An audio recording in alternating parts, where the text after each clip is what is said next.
vanoggend het dat ons gaan nie staan met die gebed nie, en julle sal nou verstaan. Ek gaan vir jou 'n vraag vra. Is jy lief vir Jesus? Is jy lief vir God? Is jy lief vir die Heilige Gees? Want ek kan jou nou al beloof, 99% van julle sê ja. En hier is die tweede vraag. Is jy Godvreesend? Want sien, ons kan lief wees vir iets en nog steeds die verkeerde ding doen, omdat ons nie bang is nie. Omdat ons nie weet wat dit behels nie. Want ek het al gehoor dat mense goeders gedoen het en dan kry jy hierdie gevoel, maar hoe kan 'n kind van God so iets doen? En dan sê ek vir hom, is jy lief vir die Here? Dan sê hy, met my hele lewe. Dan sê ek, maar hoekom het jy dit gedoen? Dan sê hy vir my, nee, want ek was nie bang vir die Here nie. En ons geloof is een van die wonderlike gelowe wat nie gebaseer is op vrees nie. En die woord Godvreesend is nogals redelik misleidend. Dit gaan nie oor dat jy hierdie vrees het vir God nie. Dit gaan dat jy hierdie ongelooflike awe het vir God. Wat jy hom sien en wat jy hom aanbid en wat jou lewe in sy hande gelê word. Dis om Godvreesend te wees. Om te weet dat hy jou alfa en jou omega is, dat hy alles is vir jou. Ons sluit ons oë. Here, ek wil vir u vra waar ons vanoggend by hierdie nagmaaltafel gaan kom sit. Dat ons verstaan, dit is nie iets kleins nie. Dat daar ongelooflik baie hier ingestort is. U liefde hier is hier ingestort. Here, u alles is hier ingestort, maar daar was 'n Godvreesendheid by u. En dis hoekom dit gebeur het. Want u is lief vir God, maar u weet ook God is God. In die begin was die woord en die woord was by God en die woord was self God. Here, en ons verstaan dit nie alles nie, maar ons wil hê dat u ons harte moet aanraak, dat ons dit kan verstaan, dat ons dit kan leef op 'n daaglikse basis. Here, gaan saam met ons gedurende hierdie diens, dat ons kan luister en dat ons harte kan verander, dat ons na u toe kan draai, en dat u ons alfa en ons omega is, en nie die wêreld nie. Want Here, as ons die wêreld as ons alfa en omega wil vat, Here, dan het ons klaar ons prys gekry hier op aarde, en dan is ons prys klaar. Maar Here, as ons weet ons prys is op pad, dan kry ons die ewige lewe. Dankie vir u liefde. Dankie vir u genade. Jesus, ek kan sê, amen. Ons kan maar sê dankie. Die kinders wat hier so is, in die toekoms sal julle agterkom, as dit nagmaal is daar nie kategese gedurende nagmaaltyd nie. So ons wil regtig hê dat die kinders moet begin deel raak van nagmaal, met ander woorde, daar gaan geen graad 1 tot 3 in die saal wees gedurende nagmaaltyd. Jy kyk op die kalender, alles is op die kalender aangedui, so die kinders gaan hier na toe kom vir nagmaal. Ons wil regtig hê die kinders moet hier wees gedurende nagmaal, en dan sal julle sien, daar's ander geleenthede ook wat ons die kinders hier so het.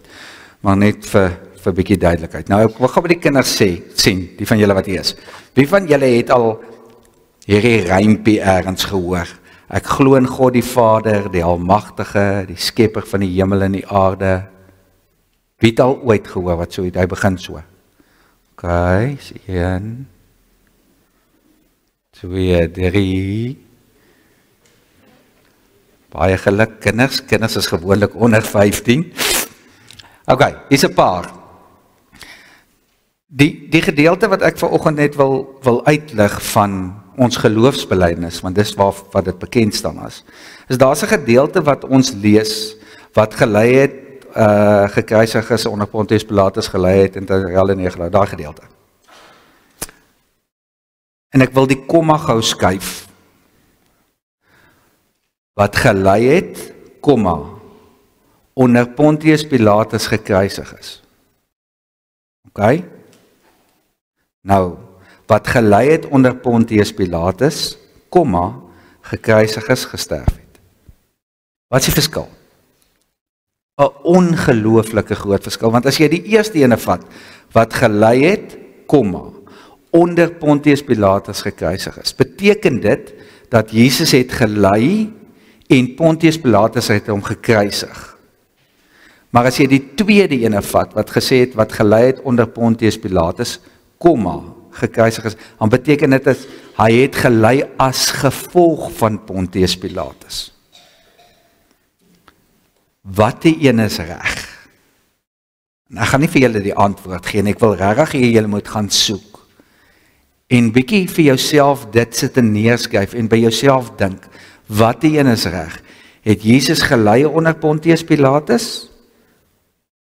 Of het hy gelei as gevolg van Pontius Pilatus? Want dis die twee verskille wat dit is. En vanoggend se diens gaan baie daaroor. Ek wil bietjie meer aandag gee oor die nagmaal, want ons praat baie keer en ons het nagmaal en dan is daar 'n klomp goeters wat nagmaal vooraf gaan en dan kom ons nie regtig by die nagmaal se boodskap uit nie. So ek wil vanoggend regtig bietjie meer konsentreer op dit.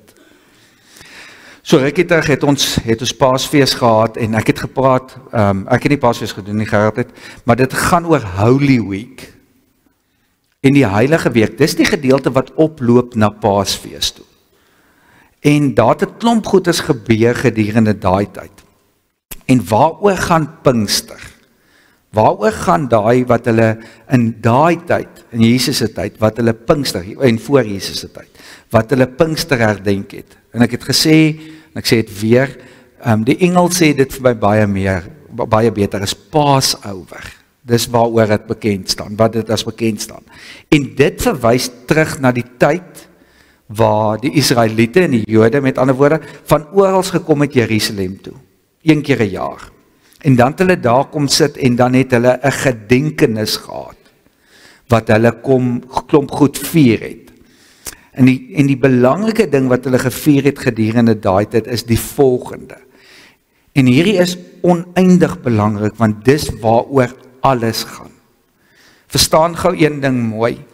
Ons sê dit baie keer by die Bybelstudies, en as ek met mense praat, en ek sê dit van die kansel ook, daar's 'n goue draadjie wat dwars deur die Bybel loop, wat jy kan alles trek.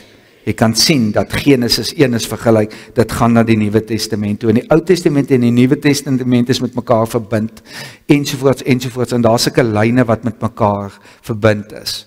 Hier's die belangrike gedeelte, vir almal van julle, met julle kinders, ensovoorts. Jy moet die Bybel weet wat daar aangaan om die lyne te kan trek. Anders te gaan jy nie dit verstaan nie.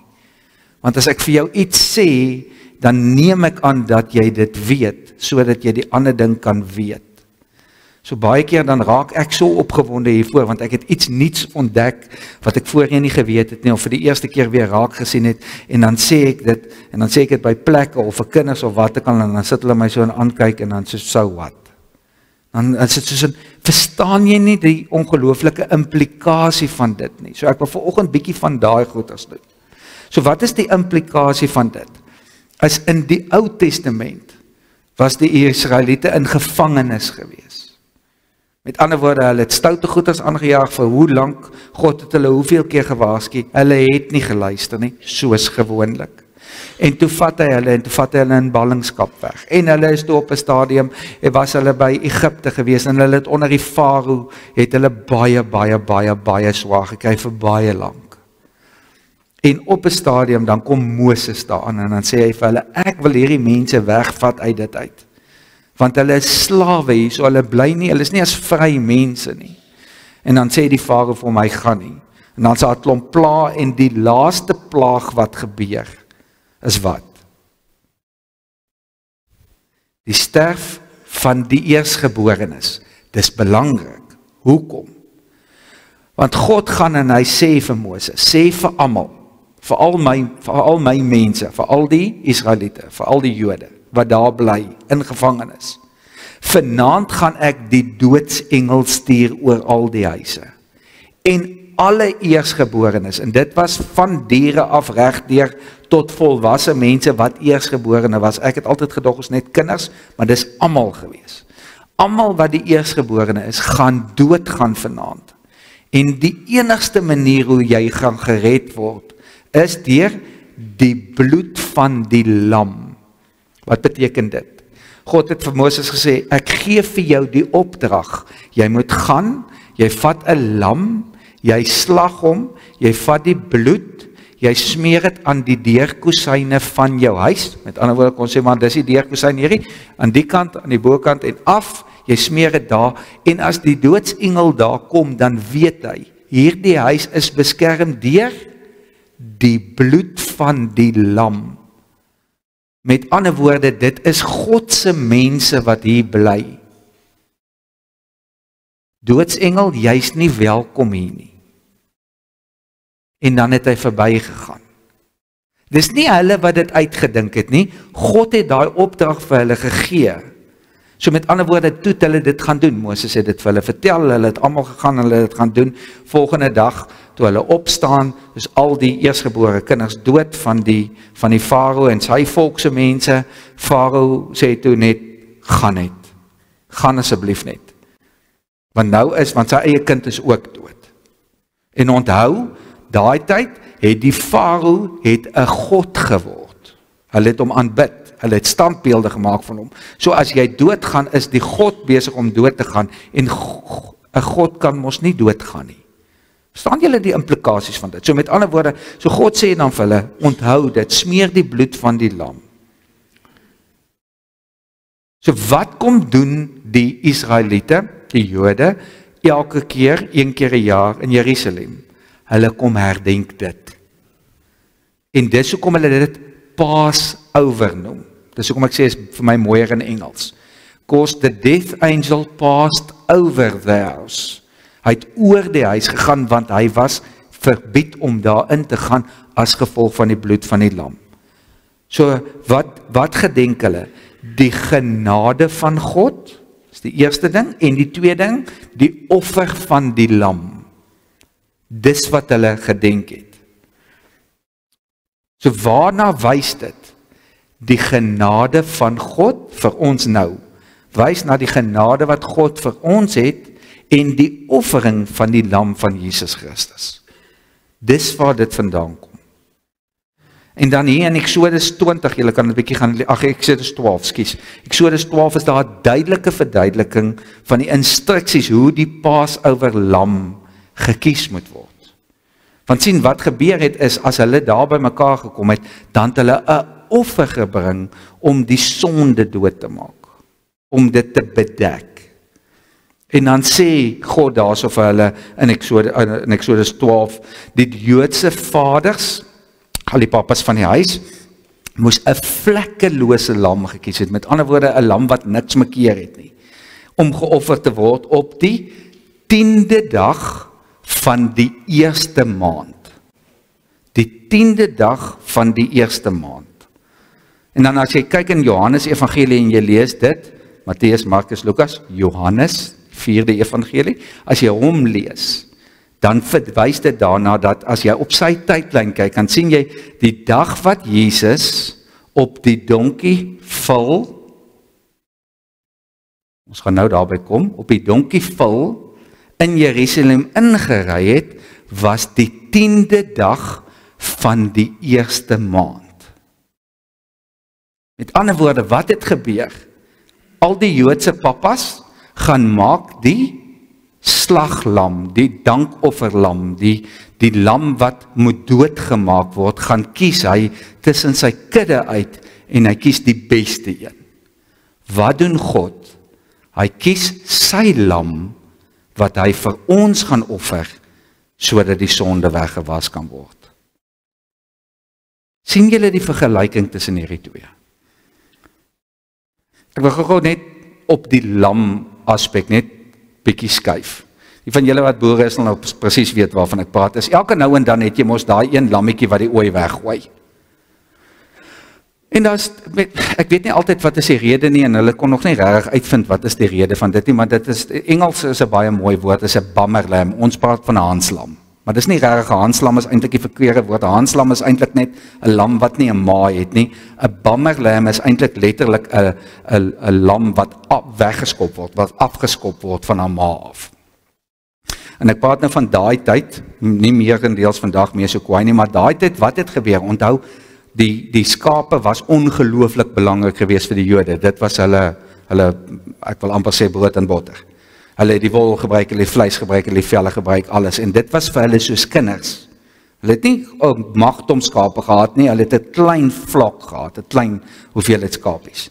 So as daai bammerlam, kom ons noem dit nou maar die hanslam. As daai hanslam dan uitgeskop word deur sy ma, en die herder vat die hanslam en hy gee hom weer terug vir die ma, dan bly sy hom wegstamp die hele tyd.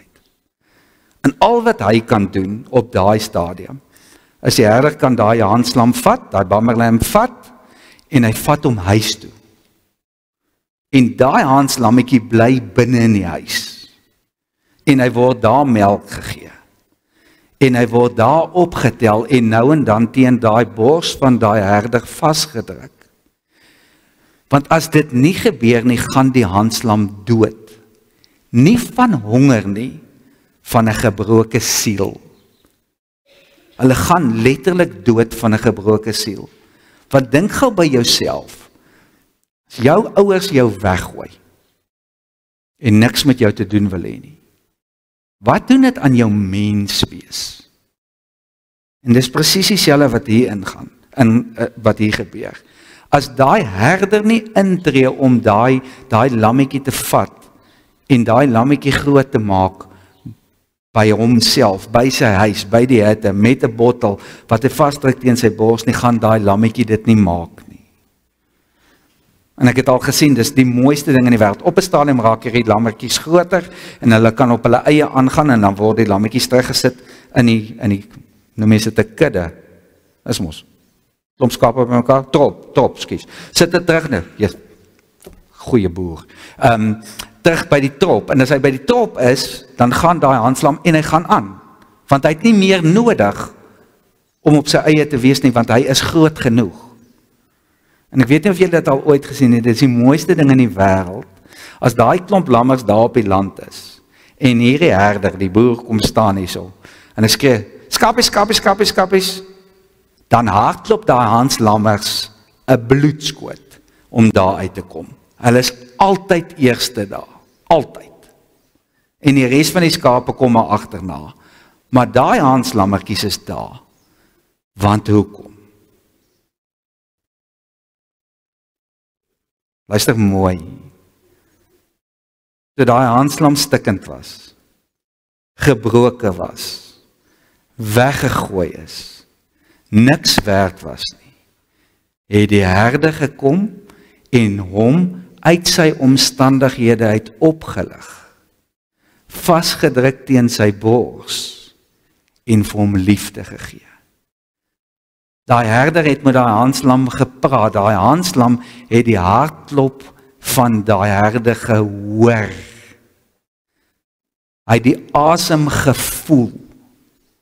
Hy het die stem hoor vibreer binne in sy bene. Ek wil die res van my lewe 'n hanslam wees by God. Kan dit nie ongelooflik wees dat as jy daai stem hoor, is dit, jy kan nie anders as om dit te herken nie. En dis nie dat God die hanslammers liewer het as die ander lammers nie. Dis net dat die hanslammers 'n beter verhouding het met die herder. En dit hang van jou af om te kan sê, ek is gebroken, ek is stikkend, ek kan nie meer nie, herder, vat my asseblief en versorg vir my. Dis nie omdat die hanslammer hierdie spesiale hanslammer is nie. Dis net omdat die hanslammer by die herder kom staan het. Almal van ons kan by die herder gaan staan. Matteus 21, ek lees vanaf vers 1. Het gaan oor die intog in Jerusalem en julle het dit al gehoor. Toe hulle naby Jerusalem kom en Betfage aan die Olyfberg bereik het, Jesus 2 disippels vooruitgestuur en vir hulle gesê, gaan na die dorpie toe, daar reg voor julle, en net soos julle inkom, sal julle daar 'n donkie kry wat vasgemaak is, en 'n vul by haar. Maak haar los en bring hulle vir my. En as iemand vir julle iets daaroor sê, antwoord dan, die Here het hulle nodig en hy sal hulle gou weer terugstuur. Dit het gebeur sodat die uitspraak van die profeet vervul sou word. Sê vir Sion, kyk, jou koning kom na jou toe, hy is nederig en hy ry op 'n donkie, op die vel van 'n pakdier. Net tot daar. Waarop het Jesus Jerusalem ingekom? Op die vel van 'n pakdier. Ek het dit nog altyd gehad dat hy op die donkie ingekom het. Wie van julle is saam met my? Ek het altyd gedink is op die donkie. Dit is nie op die donkie nie. Dis op die vel van die pakdier. Hoekom het hulle albei gevat? Want die vel is nog klein genoeg sodat die villetjie die ma volg. Dis hoekom. So die donkie is gelei, die pakdier het agter, die vel het agterna gekom en Jesus het daarop gery. Hoekom is dit belangrik? Want goue lyn, draadjies wat getrek word. Daar's 'n profesie wat duisende jare voor dit geskryf is wat vervul moes word. Sagaria 9, julle kan dit later lees, vers 9. Jubel Sion, juig Jerusalem, jou koning sal na jou toe kom, hy is regverdig en hy is 'n oorwinnaar, hy is nederig en hy ry op 'n donkie, op die hingsvel van 'n donkie. Nou hier is die gedeelte wat ek nog nooit aan gedink het. Wie van julle het al probeer om 'n hingsvel te ry? Ek het al, dit het nie goed gegaan nie. Want hoe werk dit? As jy 'n donkie wil inbreek om as 'n pakdier gebruik te word, is dit 'n proses. Of selfs 'n perd, die van julle wat van perde weet.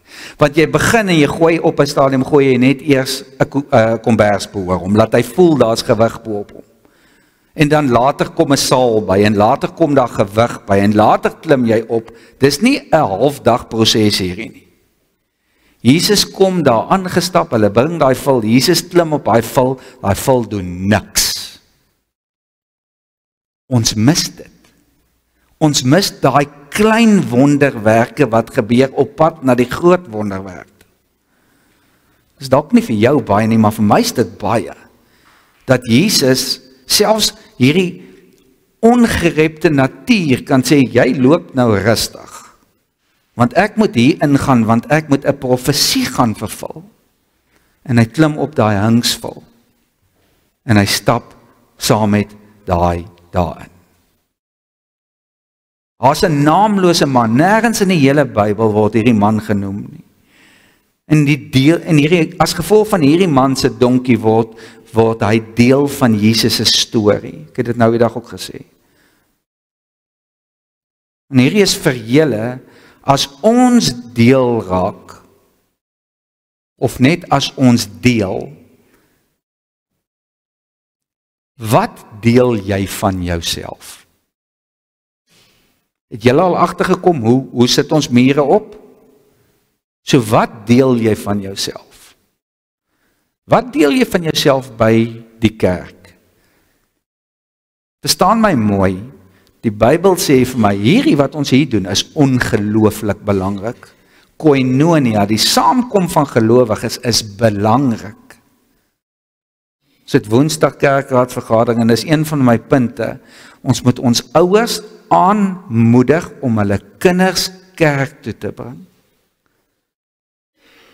Ons moet ons kinders aanmoedig en dis nie ek wat dit sê nie. Onthou jy die dag toe jy hier gestaan het, toe was daar watertjies, soos daar 3 goedjies wat jy gesê het en die laaste een was, ek beloof om my kind na die beste van my vermoë te onderrig en te laat onderrig. Dis deel van jou verpligting as ouer om jou kinders groot te maak om die Here te leer ken en dis een van die goeders. So wat deel jy? Want sien, as jy deel, as ons onsself deel, ons goed deel, ons tyd deel en dit alles oorgee aan Jesus, dan raak ons deel van sy storie. Ons is besig om ons name in daai tydlyn in te skryf. Want jy kan net sowel terugstaan, dan is jy nie deel van dit nie, of jy kan deel raak van dit. Gaan nie oor hierso oor wat jy het nie, dit is wat jy bied. Elkeen van ons het iets om te bied. Dis hoekom die Bybel hoeveel keer praat van die liggaam van Christus, hande, voete, mond, ore ensovoorts. Jy het iets om te bied. Dis die belangrike gedeelte. Jesus sit rondom daai tafel met sy 12 disippels. Luister gou mooi. Jesus sit rondom die tafel met 12 doodgewone manne. Wat doen jy rondom 'n tafel? By my is daar 'n reël in die huis, as ons eet, geen selfone by die tafel nie. Lê een kant, ons sit rondom die tafel en ons eet saam. Klaar. Een keer 'n dag. Wat doen jy rondom die tafel? Hoe gaan dit met jou? Wat het vandag in jou lewe gebeur? Dis wat rondom 'n tafel veronderstel is om te gebeur.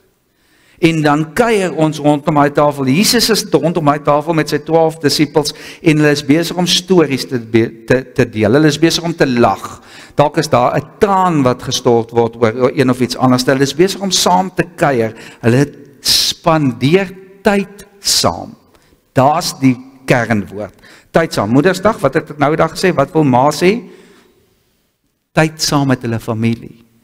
Wat wil pa sê? Tyd saam met hulle familie.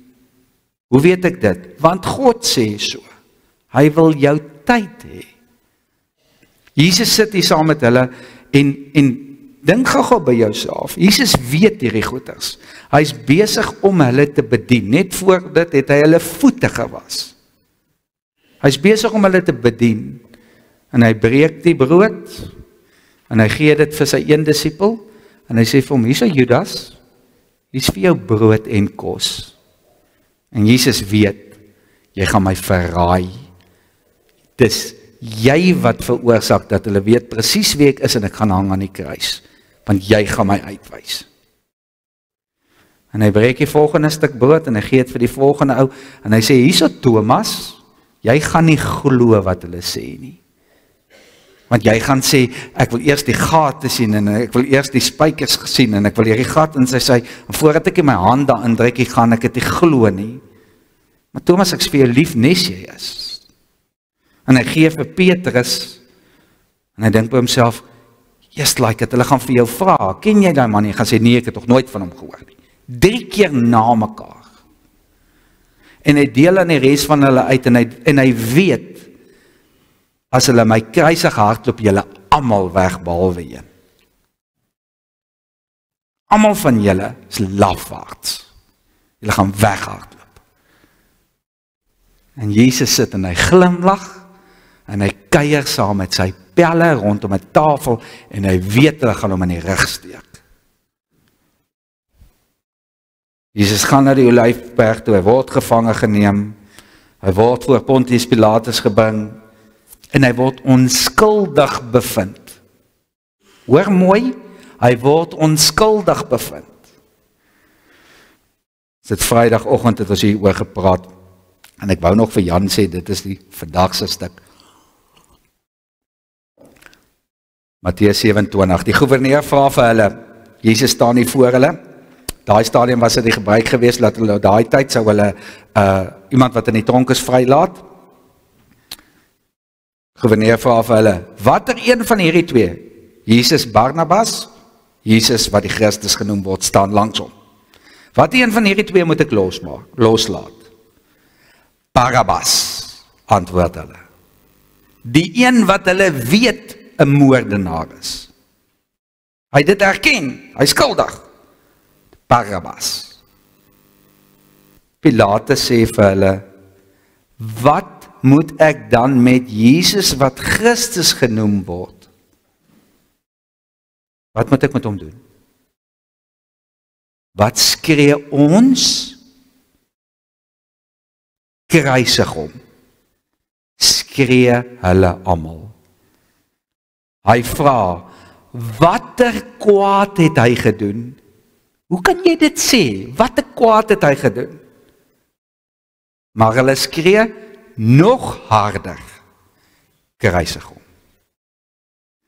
Toe Pilatus dit sien, dat help niks nie, en daar gaan oproer kom, hierdie mense gaan kwaad raak, hy gaan 'n gefight uitbreek, het hy water gevat en voor die skare se hande gewas en gesê, ek is onskuldig aan die bloed van hierdie man, dit is julle verantwoordelikheid.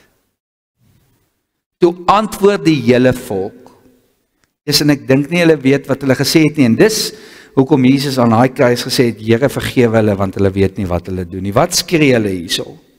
Laat die skuld vir sy bloed op ons en ons kinders rus. Dis hoekom ons sit met wat ons sit nou. Hoekom die wêreld so stikkend is. Hoekom ons so sukkel. Pilatus het Barabbas toe vir hulle losgelaat, maar Jesus het hy laat gesel en hom oorgelewer om gekruisig te word. En Jan het dit gesê en dit kom, en dit is in hierdie ding resoneer die hele tyd in my kop, ek's Barabbas. Jy's Barabbas. Jesus het daar gestaan, en ek het daar gestaan, jy het daar gestaan, en dan word Jesus gekies om alles te dra wat hy onskuldig is van, en jy wat die skuldige party is, word vrygelaat. Jy's gelos, gaan. Jesus, die koning van die heelal, vat al die blame op hom, nadat hy nie verantwoordelik is daarvoor nie. En hy sê, laat gaan hom eerder, ek sal dit alles op my vat. Ek weet nie wie van julle was al ooit by so 'n ete gewees nie. Kan ek gou sien, wie was al by so 'n ete gewees? Hierdie is very hoity-toity. Jy eet van buitekant af binne toe, en dan is daar een of ek het nie 'n klou wat al die virke mense is, ek het dit gegoogel. Maar hierso is 3 verskillende borde, en jy het elke liewe ding, en hierdie weet ek dan, ten minste, dis die rooiwynglas, dis die witwynglas, en dis die waterglas.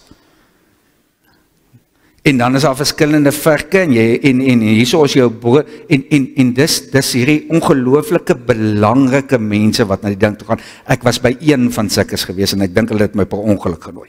So, dit was by so 'n ete gewees, en dis vreeslik styf en alles, en jy sit en eet by hierdie tafel, en jy kry hierdie ongelooflike kos.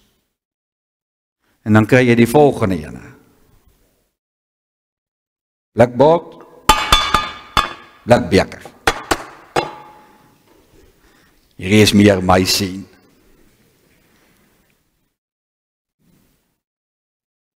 Nou wil ek bietjie terugtree, so 'n half meter. Weereens, kyk die lyne. Noag in die ark. Noag het begin om die ark te bou, en hulle is nie heeltemal presies seker hoe lank nie, maar dit was so plus minus enige iets tussen 60 en 120 jaar wat hy gevat het om die ark te bou. Om 8 mense se lewens te red. Noag en sy vrou en sy 3 seuns en hulle dogters. En God gee vir Noag presiese verduideliking van wat hy moet doen. Jy gebruik goeverhout.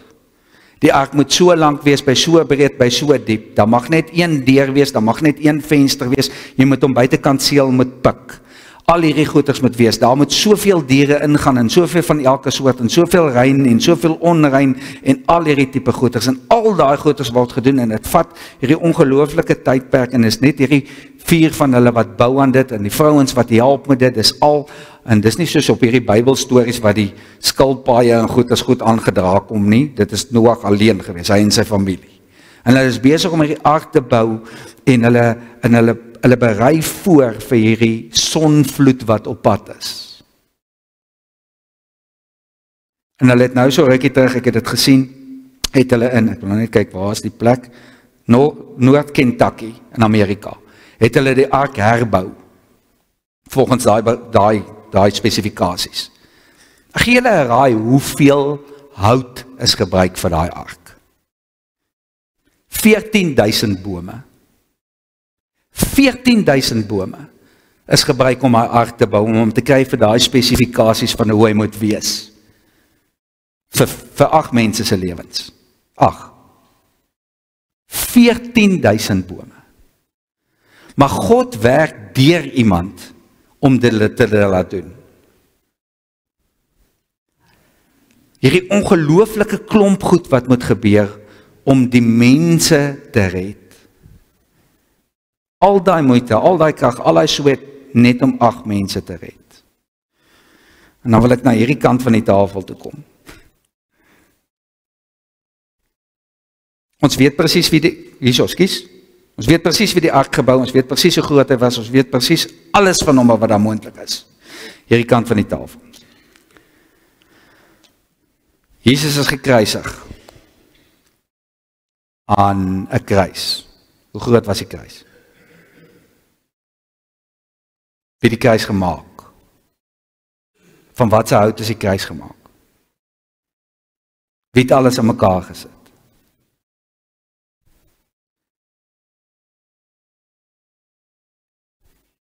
Hoekom weet ons niks van dit af nie?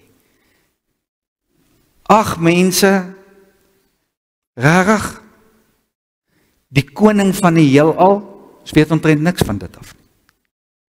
8 mense weet ons presies hoe groot, hoe klein, wat alles. Koning van die heelal. Want hoekom? Dit gaan nie oor hierdie nie. Dit gaan oor hierdie. Dit gaan oor wie sit in die stoel. Dis waaroor dit gaan. Vir wie is dit gedoen? Sien, want die wêreld lieg vir ons, die wêreld sê vir ons hierdie is hoe dit moet wees. Dis die brand names en dis die A en die B en die C. En onthou, almal sê ja man, Jesus se tyd was al die brand names nie daar was. Want jy het sekere klere gehad en as jy daai klere aangehad het, dan het jy Gucci gedra. En jy het sekere sandale gehad en dan sou jy dit was Prada gewees. Daar was net nie daai name gewees nie. Jesus het nie een keer by so 'n plek gesit nie. Waar was hy die hele tyd? Hier. Jesus was die hele tyd hier. Hy was by die sondags en by die ouens waar agter in die cheap seats. Dis waar Jesus die hele tyd was. Dit was vir hom belangrik geweest om hier te wees. Dit was nooit vir hom belangrik geweest om hier te wees nie, want hierdie is aards. Wat beteken al hierdie pragtige goeders? Julle het ook, dit is Royal Albert. Julle het ook sulkes? Gebruik julle dit ooit? Staan op die kas want dit lyk mooi. Julle het hierdie? Ons gebruik dit oral. Hoekom maak ons nie met Jesus ook so nie? Hoekom gebruik ons hom nie oral ook nie? Hoekom wend ons hom nie ook die hele tyd aan nie? Maar ons wil Royal Albert. En ons wil fancy. Hierdie beteken niks. Die dag as jy jou oogies toemaak, beteken hierdie niks. Absoluut niks. Maak nie saak wie jy was nie, maak nie saak wat jy gedoen het nie, en verstaan my mooi, ons het hierdie probleem, want iemand sê nou die dag vir my, maar ons kry mense wat goeie goed doen. Goeie goed doen is hierso. Wonderlike goedjies sê is hierso. Verhouding met Jesus Christus is hierso. Daar's een manier om die ewige lewe te hê. Nie my woorde nie. God se woorde. Jesus se woorde. Niemand kom na die Vader toe behalwe deur my nie. Maak nie saak hoe goed jy is nie. Maak nie saak wat se wonderlike skenkings jy doen nie. Maak nie saak wat se amazing mens jy is nie. As jy nie Jesus as jou verlosser aangeneem het nie, is jy hier by die pragtige goeders. En verstaan mooi, as jy hierdie goeders op aarde het, is dit al waar jy dit gaan hê. Want sien hierdie, die Engels sê het mooi, you're gonna flip the script. Want dis wat ons in die hemel gaan hê. En dis wat die ouens gaan hê op aarde, of in die hel. Daar's 2 opsies. Hemel of hel, daar's nie 'n derde opsie nie. Daar is nie. Wat kies jy? Waar sit jy? Is jy hier of is jy hier? Is jy die een wat maar saam met die wêreld gaan, wêreldse goeders doen? Of is jy die bammerlam?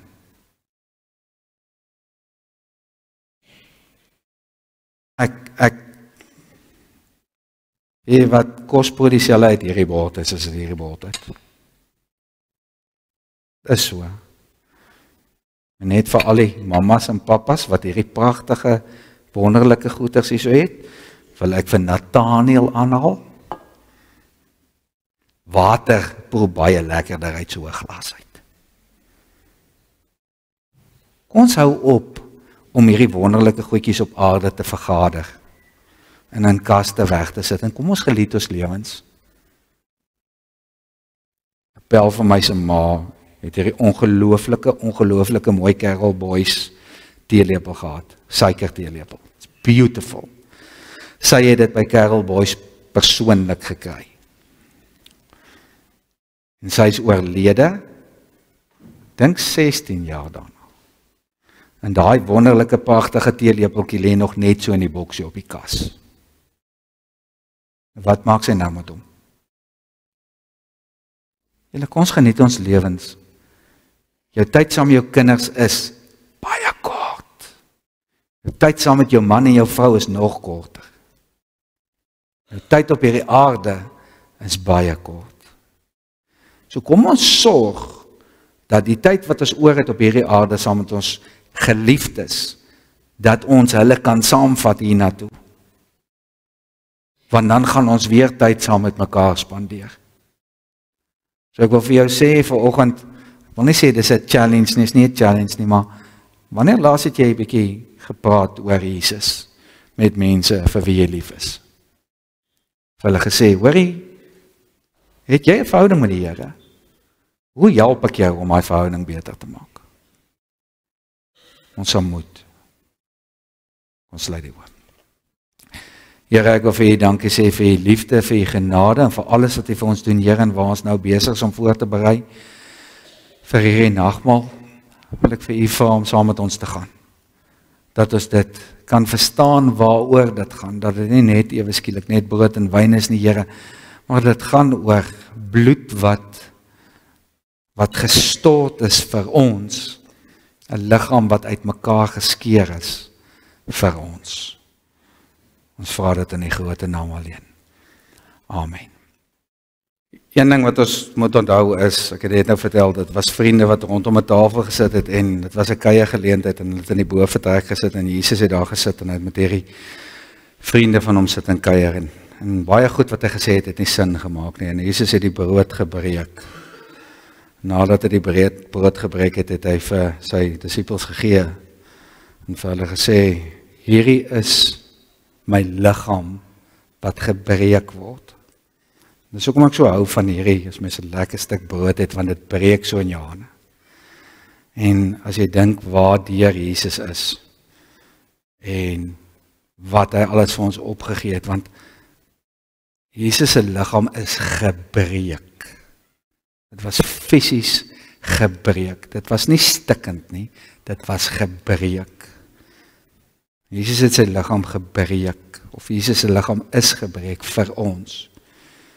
En sê vir hulle, vir sy vriende, en ek sê vir julle, as ons familie, neem eet, en elke keer as jy dit doen, dan dink jy so aan my, neem en eet.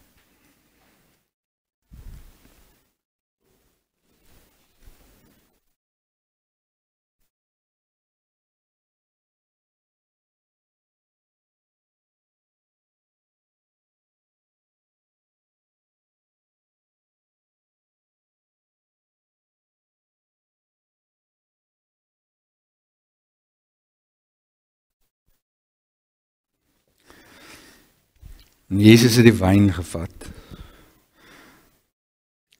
En hy het vir hulle gesê, hierdie is my bloed.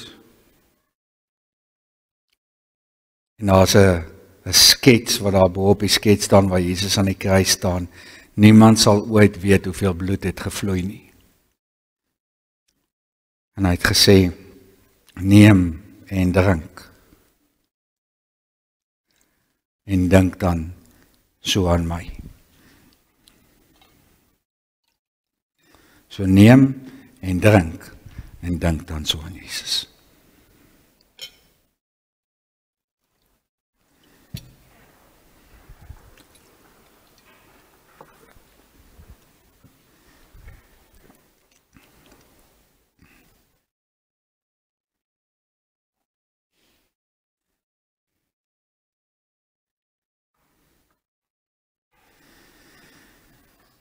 Here Jesus Christus, Abba, Vader, Heilige Gees. Dankie vir u liggaam wat stikkend is. Dankie vir merke op die liggaam. Vleis wat verskeur is. Bloed wat gestort is. Sodat ons die ewige lewe kan hê. Ons verdien dit totaal en al nie. Maar u liefde het veroorsaak dat ons pad in die hemel oop is. U het vir ons sondes betaal, u het ons skuld afgelê, sodat ons nie hoef nie. Ons kan nie vir u genoeg dankie sê daarvoor nie. So Here, help ons om dag vir dag te lewe vir u en nie vir die wêreld nie. Amen.